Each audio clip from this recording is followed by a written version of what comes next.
Hey, this is your boy Cass, live with a broadcast. You know I'm from the south of Johannesburg, baby. This is how we do it. Yo, it's your boy Deebza, out here on the stream, chilling with my nigga, Cass. What's up, baby? What's up, my nigga? Right. Alright, yo, let's start this off. Like, people want different personalities. Like, I want to know from you, who's Cass and what actually influenced you to become like a rapper and get into this industry? Yeah. Fetty Cass, it's Killer Cass, baby, you know what I'm saying? And that just goes by reputation, though, you know what I mean? But, Cass is a young nigga trying to get it, turned 23 on the 6th of September this year. And it's been crazy, man. Like, I started experimenting with rap music, like, in primary school, dog, you know what I mean?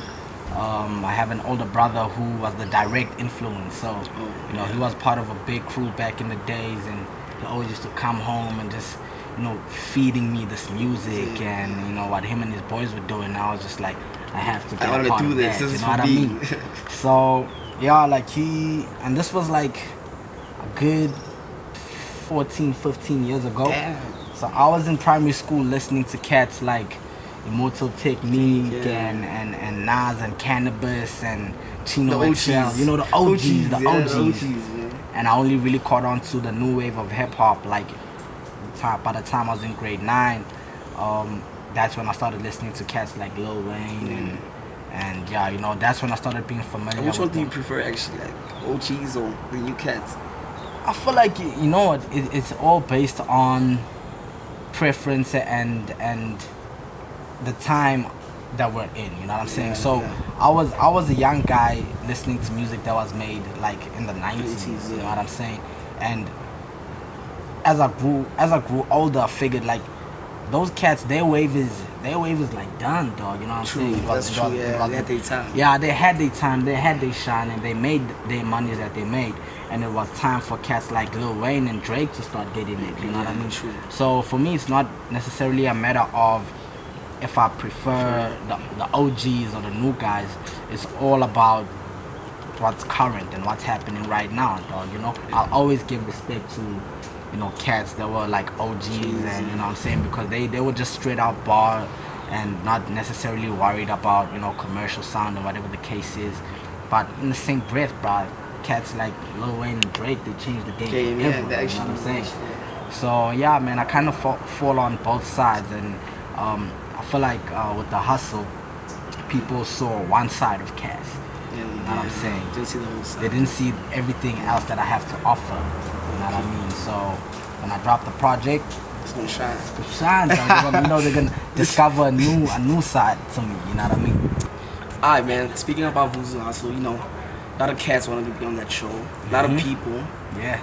Like you, out of all those people, they chose you, man. Like, what went through your head? Like, how did it feel, man? Hey, man, it was a crazy feeling, bro. But it was actually a tough decision to make because on the day when I got the call, believe it or not, it was a Saturday and I was on campus. Yeah. Because I was doing my final year of varsity, and they gave me the call and they're like, yo, bro, you just been selected to be on the show, and you have to be at the Gauteng station within the next 3 hours. And I'm like, yo, like, what happened to telling somebody in advance? Like, where's the buddy, man? You know what I mean? So I was literally like, I think we spoke for about 30 or 20 minutes on the phone, and I was just so undecided about whether or not I should do it or not, you know what I mean? Because it was like final semester, final year of my final year. Hey, dog, it was like assignments up to my neck, bro, And I was just like, you know what? You only live once, bro. YOLO. Look, you done it. I left campus. I got home. My parents weren't even home. My parents didn't even know that I was gone until like a couple of days, dog, of me being on the hustle, bro. So yeah, it wasn't an easy decision, like I said, because obviously academically, I had a lot relying on me being at varsity at the time. So it was just one of those things that I figure, it's a once in a lifetime opportunity, Yeah, true. And I knew my grades were straight, bro, so I wasn't even tripping, dog, But yeah, I felt really excited when they called me up to be part of that show, bro. It was a very exciting moment, like the feeling of getting that call, like it was really exciting, but the decision, the conscious decision to leave school and go do the show. It was a very difficult decision for me to make. But it actually paid off, man. Worked out, my nigga. Worked out, graduated, out, you know what I'm saying? Clean. Got your degree, Got man. my degree, I'm straight. Also speaking about Vuzo Hustle, man, you know, like, it's music, it's rap. Do you think, like, your career would have went a different way if you weren't on the show? Like, do you think things would have turned out differently? Oh, definitely, bro. Look, before the hustle, I was just rapping, you know what I'm saying? I was just making music with my friends, you know, recording whenever I get the chance. It was never really a thing of, like, you know, I'm trying to put together a project, or I'm trying to drop a single, or I'm trying to do this and that. It was just like a hobby, you know what I'm saying? And after being on the hustle, it made me realize that, like, yo, I got a real thing here, you know what I'm saying? If people like AKA and Doomy and Cooley could give me the feedback that they gave me on the show, it just made me, you know what I'm saying? It made me take the music more seriously, dog. And yeah, bro, it's just been crazy ever since then, because literally after the hustle, everything changed. You know what I'm saying? Everything changed, and I started taking my music more seriously, and I've been dedicating this year. I've been dedicating the most part of 2016 to just, you know, music and focusing on the music. And yeah, but it goes without saying, my career wouldn't be where it is today if it wasn't for the Vuzo Hustle, bro. You know what I'm saying? Because even more than just you know, the airtime on TV and whatever, it just opened me up to such a bigger network of people, of powerful people and influential people, you know what I'm saying? And it allowed me to build relationships with, you know, people in the game, bro, because at the end of the day, bro, you can have the most talent in the world, bro, but if you don't know anybody, you connect, man. You know what I'm saying? It's over for you. So the hustle literally opened me up to a whole lot of connects, and it's been a crazy journey, dog. I won't even lie, bro. Yeah, man, I'm actually glad you're doing some stuff, man. Like, yeah, my nigga. Nothing beats that, my nigga. Yeah, dog, you know? Like, I see you dropped a song with Reason the Mass, man. Like, why did you choose to make a song with Reason? With Reason? Yeah. Well, I don't know if you know, but you should know. Reason was one of the judges, one of the guest judges on Vuzo Hustle. Yeah. And I don't know, man, like, he was just such a G about everything. He was just such a real person, like a real nigga, you know what I'm saying? And I respected that a lot. And I think it was also because on the episode when he was there, myself and Big Star Johnson were in the bottom two, right? Yeah. So it was elimination round, one of us had to go, you know? And after the battle and after doing what we had to do, Reason was like, yo, I think both these guys should stay on the show. You know what I'm saying? And that was the only time that nobody ever got eliminated on the Vuzo Hustle, and that was the only time that we, like, two people from in the elimination round actually stayed on the show. And you know what I'm saying? Like, I was just thinking to myself, like, if Reason didn't make that call, Big Star Johnson wouldn't have been number one. Like, if he got eliminated, he wouldn't have won the thing. Yeah. And if I got eliminated, I wouldn't have made it as far as I did. You know what I mean? So after recording the song, I was just like, you know what? I connect with him. You know, I relate to. Even though he's famous and is up there and is such an OG, he can still relate to somebody like myself. So I was like, nah, I definitely need to get a verse from Reason. So I done the song, I recorded it with my producer, done it, and I was like, nah, I need to get Reason on the joint. I played it for him, and I was like, oh, definitely, hell yeah, I'm gonna jump on it, you know? So it was, yeah, man, that's pretty much what influenced my decision to get Reason on that song. And it's been doing great things ever since then, bro. Yeah, I mean, the track is actually fire. Yeah, dog. And you know, for myself as well, like, it was like the first song the first time that I was featuring a big guy, artist, you know what I'm saying, a very big artist, and to go toe to toe. I mean, Reason the Mass, you know, with the bars. Yeah, bro. You know what I'm saying? At one point, I felt like, nah, I need to change my verse, dog. After hearing his verse, like, nah, I need to change my verse and whatever. But I was like, nah, you know, satisfied. I was satisfied with how everything went down. So, yeah, man, shout out to Reason, yo. Yeah, Reason the Mass. Shout out to him, man. Like, from you, my nigga, like, what can you expect? Like, project, on the song, who you gonna put on if you have a project? What's going on? So, you know, like I was saying earlier, I've been spending the most part of 2016 trying to put together a body of work, you know? Yeah. So I got a project that's coming out. That's crazy. Sound real good, you know what I'm saying? Yeah. And I feel like it's gonna allow people to, I feel like it's almost a reintroduction to who Cass really is, because They don't know you like they that. don't know me like They that, don't know bruh. you That's like what that, I stay man. telling people that, yo, bro, you saw me on the hustle, you know, I had my bowler hat on. You know, I had my bowler hat. Niggas even jacked my bowler hat, bro. I swear, bro. I swear, dog. Niggas they jacked my bowler hat. I was doing a show at the Market Theater. Yeah. And you know, it was running for like, I think it was running for like 6 weeks, bro. And on the last night, on the last show, bro, after the show, I'm packing my thing and I'm like, oh, bro, my bowler hat is gone. Wait, Bro. You know, and that's the signature hat, B. But Fede, you know, like I was saying, people just know Cass from the hustle. Yeah. And I don't feel like, I don't think they know what I can do on songs and musically, you know what I mean? So the whole project is just to introduce people to Cass and what Cass can do lyrically and musically in the studio, because you know the hustle, I feel like the hustle was more focused on was this more focused on, can you deal with the pressure? Yeah. You know what I'm saying? Competition. Yeah, competition. Can you write and memorize your bars quickly? And you know, and as dope as that was, I don't feel like it was a true reflection of the rappers of the and artists. You know what I'm saying? So because you've been told what to do. yeah, you know what I mean. And it was really tough because, I mean, who writes their best verses in an hour? In an hour, actually, that's true. You know what I'm saying? Or how many great songs have been made in 1 hour? You know what I mean? So realistically speaking, it was just a bit. I mean, I don't know. A lot of people cracked under that pressure. You know what I'm saying? Because that pressure was really real. So now that I'm out and I'm in studio more and I'm meeting a whole lot of other producers, it's really it's made me grow as an artist as well, you know.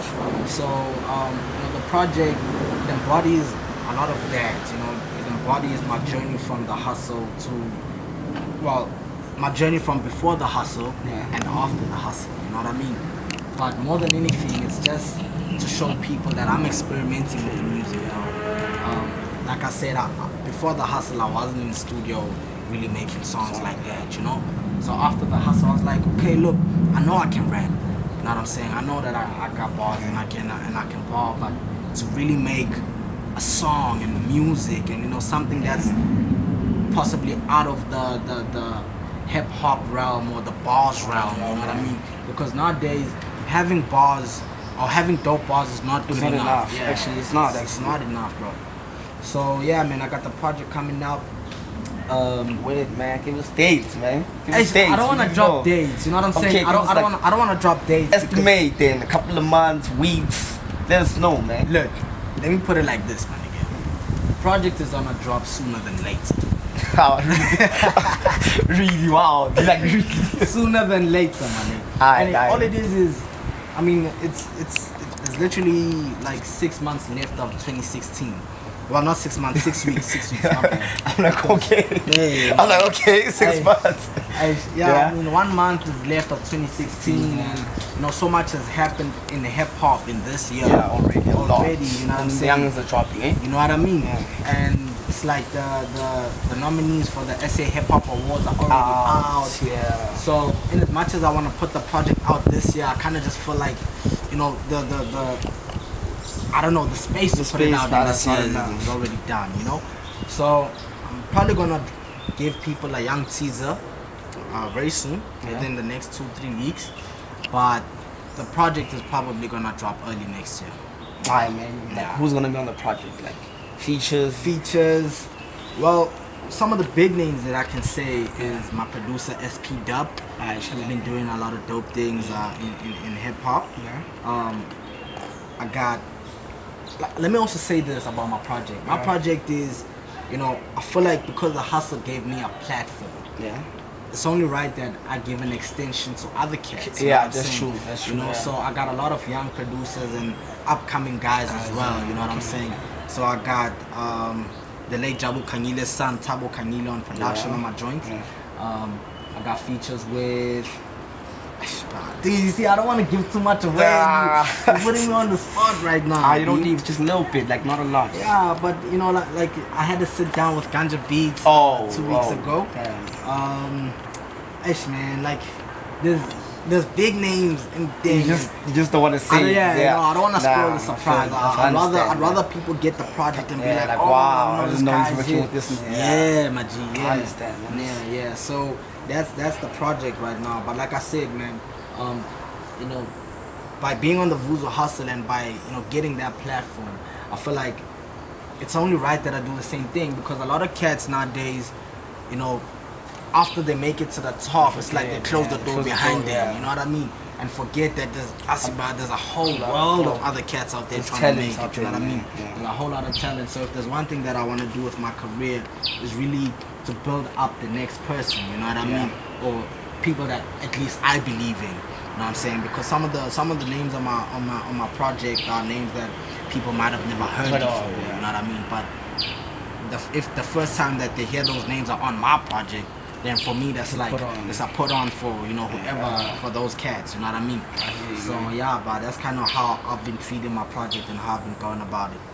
And it's my first body of work also. You know what I mean? I haven't put out like a mixtape or anything before. Like the industry really only knows me for 2 songs, which is Saudi and Night and Day with Reason.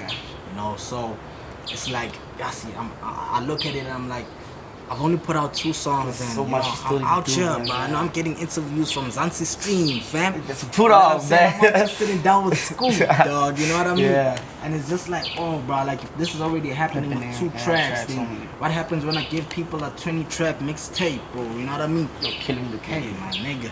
Hey, bro. I don't wanna oversell, but sure. Watch out, chief.